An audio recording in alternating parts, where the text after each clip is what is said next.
같이 기도하고 말씀 좀 생각하십시다. 하나님 아버지, 오후 시간 우리의 찬송과 찬양과 기도와 경배를 받으시고 또 이 시간 하나님께서 은혜를 주셔서 부족하고 무익한 종에게 말씀을 조금 해석하며 증거할 지혜와 말씀과 힘을 주시고 기록된 책의 말씀의 뜻을 다 같이 묵상하며 깨닫게 하여 주시고 하나님의 말씀 긴 본문이든 짧은 본문이든 좀 여러 절이든 몇 절이든 하나님의 말씀을 저희들이 이렇게 계속해서 읽고 있고 또 오후 시간에 시편을 계속 읽어왔고 이제 거의 마지막을 향해서 가고 있는데 하나님의 말씀을 수없이 많이 해석하고 듣고 또 잊어버렸고 또다시 읽고 기억하오니 하나님이여 긍휼히 여기셔서 하나님의 말씀을 늘 주시고 말씀의 교훈 속에 살게 하시고 또 믿어야 될 바를 다 믿고 행해야 될 바를 힘써 행함으로써 믿음의 사람들이 되고 또 온전함을 주께서 원하시오니 예수님 믿고 이미 법적으로 우리가 의롭다함도 받고 온전케 되었다고 하신 말씀을 믿사오나 또 실제로도 우리의 인격과 삶이 변화돼서 흠과 점 없는 좋은 사람들이 되기를 소원하며 또 우리 교회가 말세지 말의 혼탁한 시대의 바른 교회로 든든히 세워지고 진행하여 주님 오실 때까지 이 강단에서 하나님의 바른 말씀이 증거되고 선포되게 하시고 인간의 연약함이 없게 하여 주시고 또 모든 회중들이 주의 말씀을 잘 이해하고 바로 믿고 또 순수한 마음으로 주님을 섬기며 교회 생활을 하고 서로를 사랑하고 섬기는 자들, 함부로 남을 논단하고 또 주님 교회를 허물어뜨리는 그런 악한 자들이 없고 주님 모두들이 덕을 세우며 유익을 끼치며 교회를 건립하는 그런 자들이 다 되기를 심히 소원합니다. 하나님의 영, 진리의 영께서 이 시간에도 미천하고 무익한 종을 주장하시고 하나님의 뜻을 조금 증거할 힘을 주시기를 원하옵고 예수님의 이름으로 기도하옵나이다. 아멘. 아멘. 자, 짧은 시편을 같이 묵상할 때에 좀 어렵지만은 짧은 시를 그래도 오후 시간에 우리가 또 좀 생각을 해 보십시다. 1절, 2절 다시 보겠습니다. 여호와여 내가 깊은 데서 주께 부르짖었나이다. 주여 내 소리를 들으시며 나의 간구하는 소리에 귀를 기울이소서. 깊은 데서 주께 부르짖었나이다. 고난을 가리키는 말이죠. 세상에는 고난이 있습니다. 마치 일기도 변화무쌍하듯이 이렇게 따뜻하고 맑고 좋은 그런 날도 있지만은 이런 날이 좀 많았으면 좋지만은 간혹 세상에는 비가 오는 궂은 날도 있고 또 폭풍이나 폭우가 쏟아지는 날도 있고 어떤 때는 비가 오지 않아서 가뭄이 드는 날도 있고 숨막히는 한여름 뜨거운 태양볕이 쬐는 날도 곧 올 것 같고 겨울에는 폭설이 내리는 날도 세상에는 있습니다. 그런 소식을 듣죠. 엄청 눈이 많이 오는. 우리는 그렇게 많은 거 경험을 못했는데 제가 뉴욕 살 때는 진짜 거의 우리 이거는 좀 과장되고 하면 이 정도는 왔는가 다 차들이 눈에 뒤덮이는 그런 걸 한번 경험한 적이 있었는데 그렇듯이 사람이 세상을 살아갈 때에 고난과 환난이 많다는 것이죠. 많습니다. 그런 것을 겪으며 삽니다. 어린 때는, 젊을 때는 그것을 잘 모를 수도 있겠죠. 그러나 인생을 산다는 것은 아마 고난의 험악한 세월을 보냈나이다. 야곱이 그런 자기의 생을 회고하면서 바로 앞에서 말한 것처럼 그런 고백을 할 듯합니다. 세상은 우리의 인생의 자랑은 수고와 슬픔뿐이라. 그렇게 시편 90편인가요? 말씀한 것과 같이 그렇습니다. 성도들도 예외가 아닙니다. 하나님을 경외하고 계명대로 살고자 힘썼는데, 믿음으로 살고 순종으로 살았는데, 예수님 믿고 구원을 받았는데, 그리고 하나님의 뜻대로 교훈대로 살려고 하는데도 간혹 이런 고난을 경험합니다. 몸의 질병도 경험합니다. 여러 가지 이유 때문에, 자신의 어떤 특정한 부족 때문에 오기도 하고, 욥의 고난 같은 고난도 오기도 합니다. 물질적인 궁핍도 찾아옵니다. 원수들의 위협도 있습니다. 사도 바울 경우가 많이 그랬죠. 얼마나 많은 고난을 경험하는지. 때로는 지진 같은 천재지변도 닥치면은 예수 믿는 사람도 그게 예외가 아닐 듯합니다. 화재나 폭발 같은 대형 사고를 경험할 수도 있을 것입니다. 또 사회가 요동쳐서 혁명이나 전쟁 같은 대혼란을 경험할 수도 있을 것입니다. 그러나 그것이 어떤 종류의 고난이든지 세상의 모든 일은 다 살아계신 창조자 하나님의 주권적 섭리 가운데서 일어난다는 것을 우리는 알고 있습니다. 그래서 고난 가운데 하나님께 부르짖는 것입니다. 내가 깊은 데서, 큰 고난이란 말이죠. 얕은 고난이 아니고 깊은 수렁과 같은 고난 속에서 어떻게 헤어나와야 될지 모르는 가운데서 주께 부르짖었나이다. 하나님을 아는 자죠. 하나님이 모든 것을 섭리하신다. 그것을 믿은 자죠. 시편 39편에서 우리가 읽은 바와 같이 사람은 질병, 특별히 몸에 병이 들었을 때에, 그리고 그 병이 심각해서 죽음의 문 앞에 나아갈 때에 자신의 날이 손넓이만큼 되며, 인생이 뭐냐, 굉장히 긴 여정 같지만은 내 생이 이렇게 짧구나, 손넓이만큼 되고, 인간의 일생이 하나님 앞에서 없는 것 같고, 사람마다 그 든든히 선 때도 다 젊은 때 한창 잘 나가는 때가 사람들마다 있겠지만 그것도 진실로 허사뿐이며, 그게 39편의 내용이죠. 진실로 각 사람은 그림자같이 다니고 헛된 일에 분요하고 재물을 쌓아나 누가 취할는지 알지 못한다. 그렇게 고백을 했습니다. 그것을 깨달은 것입니다. 그러니까 죽음 앞에 직면할 때, 바쁠 때는 그런 정신이 없어서 그렇게 죽음이니 그런 얘기, 비현실적인 얘기하지 말고 지금 당장에 돈 벌기 바쁘고 공부하기 바쁘고 일하기 바쁜데 무슨 그런 추상적인 철학적인 얘기를 하느냐, 그렇게 말하지만은, 그러나 죽음 앞에 직면해 보면 그런 모든 것이 추상이 아니고 현실이고, 인간의 삶은 이런 것도 있구나, 죽음이라는 관문이 있구나, 그것을 깨닫게 될 것이죠. 그걸 자신은 다 깨달아야 돼요.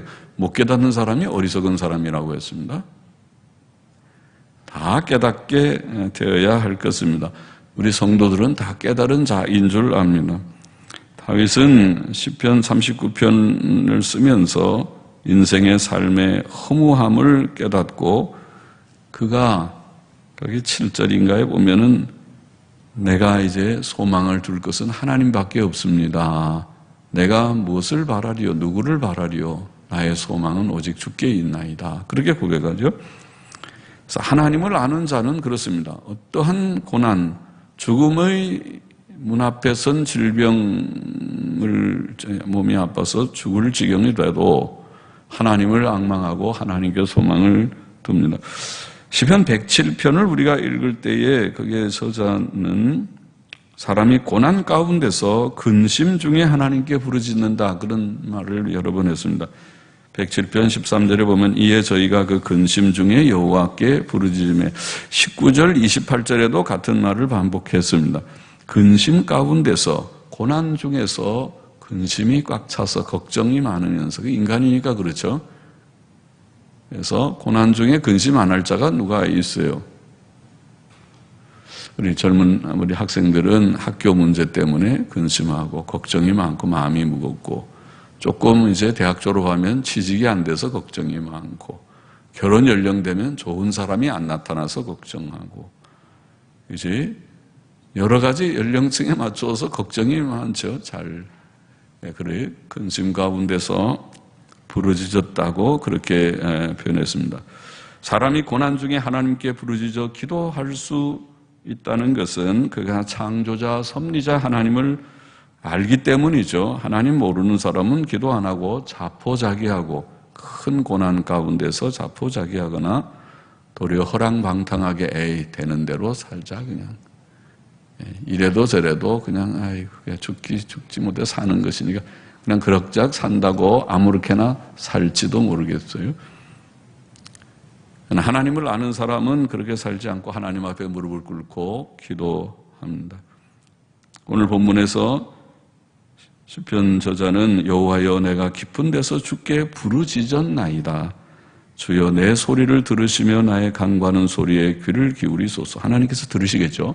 부르짖어 기도하니까 하나님을 아는 성도는 큰 환난과 고난 중에서 하나님을 잊지 않고 기억하고 그에게 부르짖어 기도하며 하나님의 응답을 받게 될 것입니다.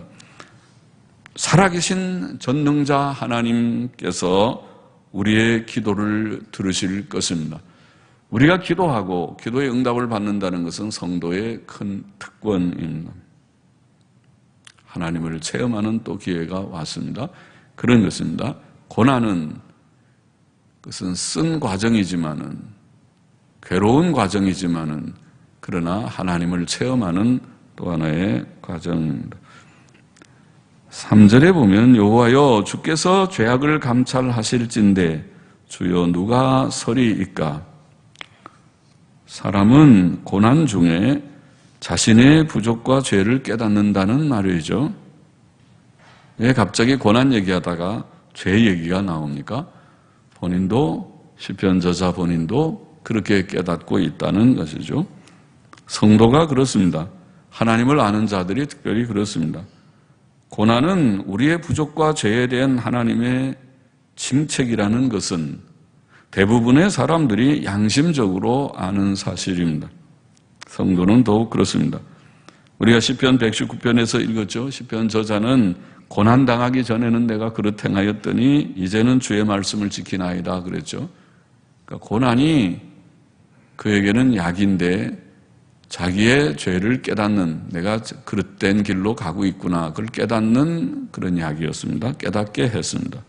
또 고난당하는 것이 내게 유익이라 이로 인하여 내가 주의 율례를 배우게 되었나이다. 이제 고난을 통해서 다시는 내가 그런 죄의 길에서 방황하지 않으리라. 이제는 내가 하나님 중심으로 믿음으로 순종으로 바로 살겠다. 그렇게 결심했다는 거죠. 그래서 유익이 있었다. 고난이 유익이 있었다. 고난이 아니었다면 지금도 내가 방황하고 뭐가 잘못인지 자기 잘못을 깨닫지 못하고 있었을 터인데, 고난을 통해서 내가 지금 잘못된 길에서 있었구나. 나의 부족이 이것이구나. 내 죄가 이것이구나. 깨닫게 되었다고 하는 말이죠. 그래서 유익한 것입니다. 하나님께서는 그렇기 때문에 성도에게 많은 고난을 주십니다. 사람들에게 고난을 주십니다. 우리가 율법서 레위기 26장, 신명기 28장 간혹 말하지만은 레위기 26장, 신명기 28장은 특별히 율법에서 우리가 하나님의 계명을 잘 지키면 하나님께서 많은 복을 주시고, 또 계명을 지키지 않고 죄를 지으면 하나님께서 많은 재앙을 내리실 것이다. 그렇게 말하면서 재앙 가운데는 여러 가지 질병에 대한 것도 나오고 또 여러 가지 경제의 어려움, 궁핍함, 가난함, 먹을 것이 다 떨어지는 그런 일도 거기서 말하고 있고, 또 사회적인 혼란, 가정의 어려움, 자녀들이 복되지 못한 그런 문제도 거기에 나와 있고, 그것이 하나님의 주시는 징책으로 나와 있어요. 그러나 반대로 하나님의 계명을 지켜서 복을 받는 가정은 그렇지 않다. 몸의 건강도 기본적이고 경제의 안정도 하나님이 주시는 그런 복이고, 또 자녀들이 복된 것도 복이고, 사회적인 안정도 복이다. 그렇게 나와 있어요. 그게 율법의 원리입니다. 율법의 원리입니다. 물론 예외도 있습니다. 그래서 예외를 우리가 욥기에서는 고난은 반드시 그런 것만이 아니다. 고난의 이유는 두 가지 종류가 있다. 하나는 죄의 지금 형벌로, 징벌로, 징책으로, 징계로 오는 그런 종류의 고난이 분명히 있고, 그것이 아마 고난의 다수일 것이다. 아마 8, 90%일지도 모르겠다. 그런 고난이 있고, 그러나 그렇지 않은 우리가 까닭 없이 오는 고난, 그것이 욥의 고난이라고 했죠. 그런 고난도 있다. 그것이 욥기의 주제입니다. 사실은 욥기는 죄에 대해서 받는 징계의 고난은 욥기까지 안 가도 레위기 26장, 신명기 28장에서 다 말씀했으니까 그거로 다 충분하지만은, 그러나 욥기의 성경은 그런 것이 아니고 욥의 친구들의 말의 요점은 그것이에요. 율법에 근거하면 너는 죄를 지어서 욥, 넌 죄 지었구나. 너의 자녀들이 죄를 지었구나. 그러니까 네게 그런 많은 재산 다 없어지고 너 몸에 병들고 자녀들 다 죽고 재앙을 받지 않았느냐. 그렇게 말해요. 근데 욥은 암만 생각해봐도 그런 게 아니잖아요. 내가 죄 지은 거 없는데. 너 죄 지은 거 있으면 내 무슨 죄를 지었는지 얘기를 좀 해라. 괜히 나한테 자꾸 죄 지었다고 그렇게 막 얘기하지 말고, 내가 너희 하는 말 다 알아듣는다. 죄 지으면 그렇게 되는 거 알아. 그거는 틀린 말은 아닌데 나는 지금 죄를 지은 것이 내가 생각이 안 나는데 왜 자꾸 죄를 지었다고 너희가 그러느냐. 나를 괴롭히고 피곤하게 하느냐. 이제 그런 얘기입니다. 욥기의 얘기가. 거기서 욥기가 말하려고 하는 것은 까닭 없이 당하는 고난이 있다. 이것이 성도의 고난이고 예수 그리스도의 사실은 고난이고, 또 전도자들이 당하는 그런 고난이기도 하고, 그래서 그런 고난, 바울이 육체의 가시와 같은 고난이고, 그렇다고 우리가 설명했죠. 그런 고난이 있습니다. 그러나 일반적으로 많은, 아까 말한 퍼센티지는 잘 몰라도 아마 7, 80%, 8, 90%는 그보다 일반적인 하나님께서 의인들에게 주를 믿고 주의 뜻대로 살고자 하는 자들에게는 상당한 건강, 또 기본적인 궁핍파악은 꾸러가지 않는 일용할 양식의 안정. 예? 건강 가지고 자기가 일을 해가지고 조금 하면 먹고 살 수 있는, 부자는 아니라도 그렇게 하고, 또 그런 가정 치고 하나님께서 자녀들에게 복되게 하지 않는 가정이 없을 것이다. 일반적으로는 그럴 것이다. 잘 모르겠어요. 거기에 또 걸려서 목사님 우리 집 지금 보고 욕하는 거다 그러지 마세요. 난 지금 그런 아무 생각이 없고 일반적인 얘기를 하는 것입니다. 그리고 또 사회적인 얘기는 우리가 할 수 있어요. 사회적인 혼란은 우리 사회가 혼란하고도 혼란한 것이 싸다 그러나요? 싸다. 그런 말하면 좀 강한 거예요. 우리나라는 전쟁이 안 나서 불바다가 안 되는 것이 하나님의 긍휼이다. 우리나라의 많은 죄를 생각하면은 우리나라에 죄가 많고 퇴폐적인 것, 부도덕한 것들이 많고 우상숭배가 가득하고 이런 것을 생각하면은 하나님께서 우리를 징벌하지 않는 것이 긍휼이다. 그런 생각을 하고 있으니까 나라가 조금 혼란한 것은 왜 우리는 잘 사는데 이렇게 어려움이 있습니까? 그런 얘기하면 경제가 지금 다 망가지는 것도 다 이유가 있고 나라가 혼란한 것도 이유가 있고 이보다 더한 것이 앞으로 기다리고 있을지도 모르고 그렇다고 우리가 생각하는 것이 옳을 것이다 생각합니다. 사회적인 문제도 우리가 바로 살지 않으면은 그런 평안을 얻지 못할 것이다. 자, 이 환난 가운데서 우리가 죄를 깨닫게 되고 그 다음에 죄를 회개하게 되는 그런 것이 하나님의 은혜입니다. 그 죄는 아까 지금 말한 대로 온 모든 질병과 또 물질적인 궁핍과 또 사회적인 문제까지 국가의 멸망, 온 세계의 흩어짐 이런 죄들이 다 레위기 26장에 주께서 경고하신 그런 내용이었습니다. 그 하나님의 공의의 진노와 심판을 피할 수 있는 자는 세상에 아무도 없습니다. 그것은 하나님의 일반적인 공의입니다. 우리 믿는 이들도 거기에 대해서 예외라고 생각하면 안 됩니다. 죄 지어 보십시오. 하나님께서 가만두시는가? 죄 지으면 안 됩니다. 지어 보지 마십시오. 죄를 지으면 안 되는 것입니다.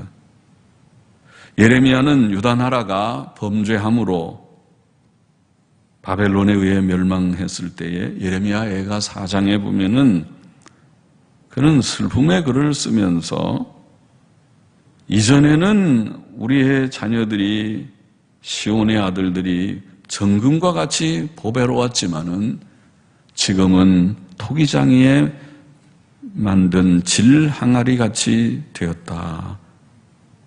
또 들깨는 젖을 내어 새끼를 먹이지만은 내 백성은 잔인하여 광야의 타조 같다. 타조같이, 타조는 알을 아무 데나 놓고 잊어버린다고 하지 않습니까? 자기 알 아닌 것처럼 그렇게 무심한 짐승과 같다. 그렇게 표현한다. 젖먹이가 목말라서 혀가 입 천장에 붙지만은 어린 그 아이에게 먹을 것을 줄 사람이 없는 일이 되었다. 좋은 것을 먹던 자가 거리에서 외롭게 떠돌고 아름다운 옷을 입는 자가 이제는 거름더미를 안았다. 그렇게 말을 했습니다. 그리고 그가 말하기를 이런 표현을 했습니다. 거기 애가 4장에 보면 전에 소돔이 사람의 손을 대지 않고 경각간에 무너지더니 이제 전혀 내 백성의 죄가, 내 백성의 죄가 소돔의 죄악보다 중하도다. 죄를 깨달았습니다.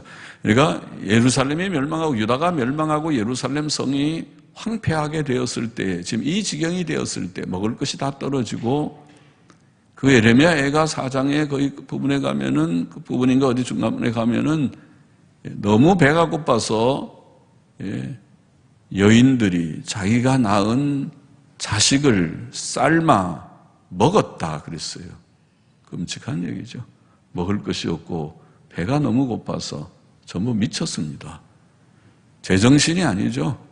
자기의 태에서 난 자식을 저게 고기인 줄 알고 그거를 삶아서 그것을 뜯어 먹었다니.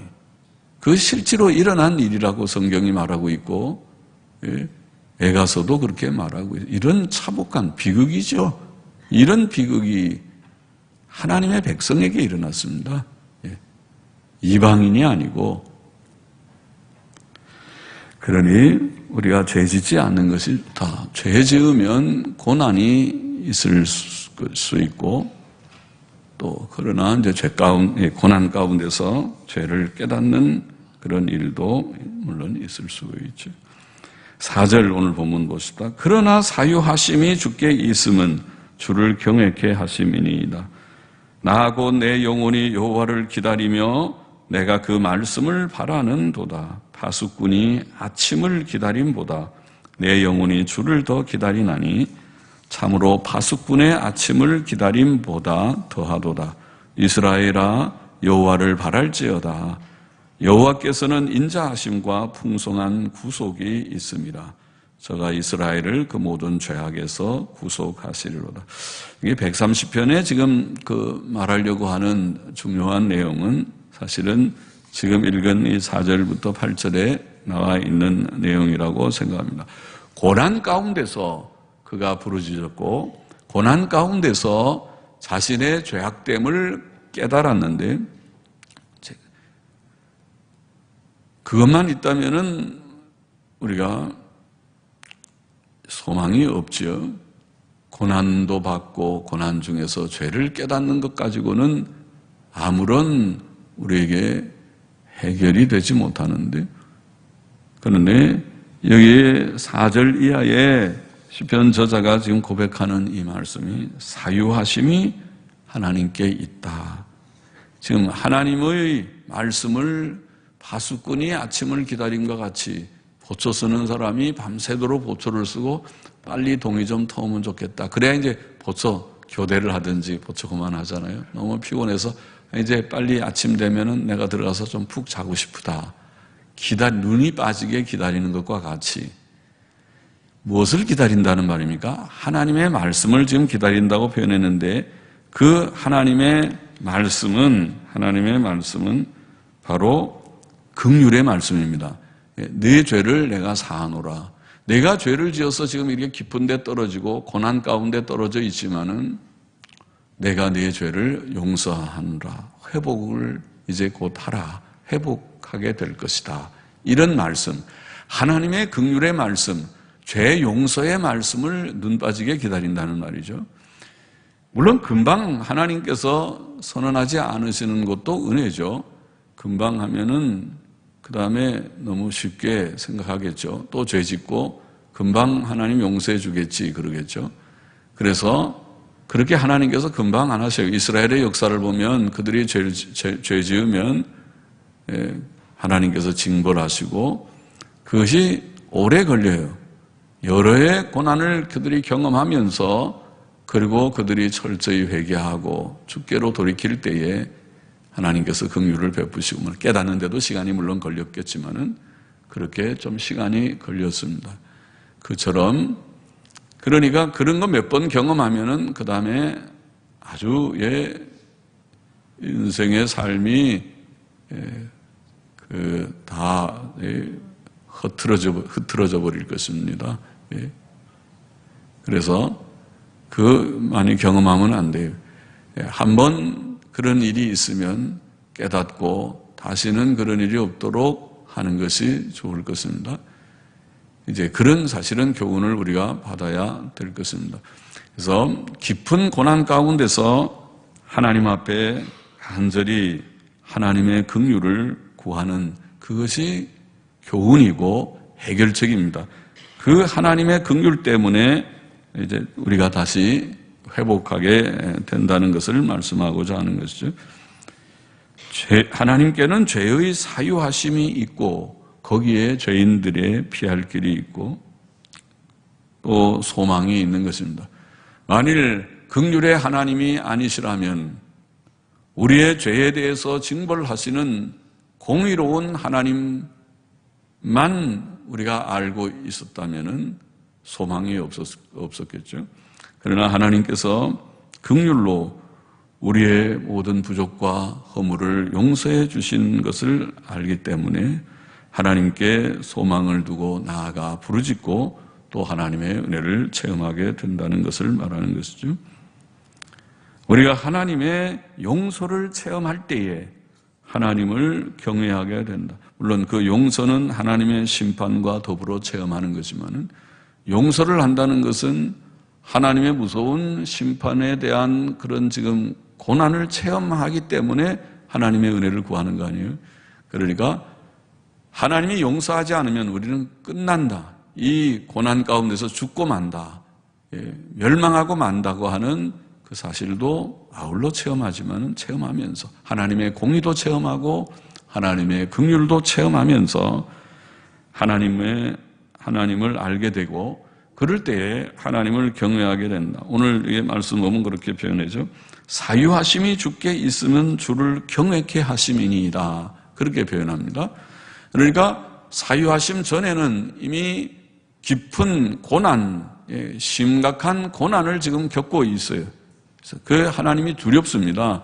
하나님 참 무서운 하나님이시구나. 그거를 경험하면서 하나님 긍휼하신 하나님, 나의 모든 허물을 용서해 주옵소서 하고 부르짖었더니 하나님께서 용서해 주셨습니다. 그때에 이제 내가 하나님 바로 섬겨야 되겠구나. 하나님 두려운 줄도 알고 하나님을 경외하게 되고 그리고 하나님의 뜻대로 이제는 바른 길을 걷게 된다고 하는 그런 뜻이겠습니다. 그래서 사유하심이 주께 있으면 주를 경외케 하심이니이다. 나 곧 내 영혼이 여호와를 기다리며 내가 그 말씀을 바라는도다. 파수꾼이 아침을 기다림보다 내 영혼이 주를 더 기다리나니 참으로 파수꾼의 아침을 기다림보다 더하도다. 이스라엘아 여호와를 바랄지어다. 여호와께서는 인자하심과 풍성한 구속이 있습니다. 그 얘기를 지금 하려고 하는 것이죠. 하나님께 이 자비, 인자와 풍성한 구속, 구속이라는 것이 바로 죄를 용서하셔서 우리를 구원해 내시는 것을 말하는 것입니다.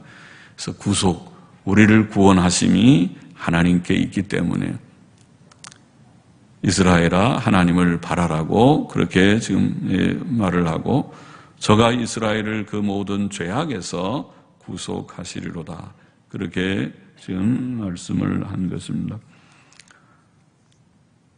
우리가 앞에서 언급한 시편 107편에도 성도들이 큰 고난 중에 근심 가운데서 하나님께 부르짖었을 때에 하나님께서 그 인자하심으로 그들을 도우셨다. 그 107편에 보면 반복해서 그런 말씀하세요. 그것이 같은 진리입니다. 우리가 고난 가운데서 하나님께 부르짖었더니 긍휼의 하나님께서 응답하시고 우리를 그 고난에서 건져주셨다. 그 고백이 107편의 고백이기도 하고 오늘 본문 130편의 또 진리의 교훈이기도 합니다. 예레미야도 앞에 언급한 유다의 멸망과 예루살렘 성의 파괴로 인해서 하나님께 부르짖어 기도하며 또 슬픔의 시를 쓰면서 예레미야 애가 19절에 보면 이런 표현을 했어요. 내 고초와 재난, 쑥과 담즙을 기억하소서. 얼마나 그 고난이 심각하면 이런 표현했어요. 고난, 고초와 재난, 쑥과 담즙, 아주 쓴 것을 표현한 거죠. 그걸 기억하소서. 내 심령이 그것을 기억하고 낙심이 되오나 중심에 회상한 즉 오히려 소망이 있사옴은 여호와의 자비와 긍휼이 무궁하심으로 우리가 진멸되지 아니함이니이다. 그렇게 깨달았습니다. 그러니까 고난은 심각하지만은 즙과 쑥과 담즙과 같은 그런 고난이지만은 그러나 하나님의 자비와 긍휼이 크셔서 우리를 다 버리지 않고 좀 남겨두시고 이제 그 긍휼의 근거에서 이스라엘이 회복되고 유다가 회복될 것을 기대하게 되었습니다. 그것을 이제 예레미야 애가서도 말하고 끝에 5장 끝에 가면 그 긍휼의 근거에서 우리를 다시 회복시켜달라고 하나님께 기도하게 되는 것입니다. 오늘 시편의 교훈은 그러므로 우리는 큰 환난 중에서 낙심치 말고 개인과 세상의 모든 일을 섭리하시는 살아계신 하나님을 바라보아야 하겠습니다. 하나님이 다 하시는 것이라는 걸 우선 알아야 되겠고, 둘째로 고난 가운데서 우리 자신을 깊이 성찰해서 깨달아지는 죄가 있으면 철저하게 회개해야 되겠습니다. 악인에게는 평강이 없는 것은 하나님의 일반 원리입니다. 그래서 무엇보다 고난 가운데서 회개하는 게 첫걸음이라고 우리가 깨달아져야 되겠습니다. 하나님 앞에 생각나는 그런 죄, 자신을 깊이 성찰하는 가운데 모든 죄를 철저히 고백하고 죄를 버려야 되고 그것이 첫걸음이고, 그리고 이제 긍휼의 하나님을 의지해야겠습니다.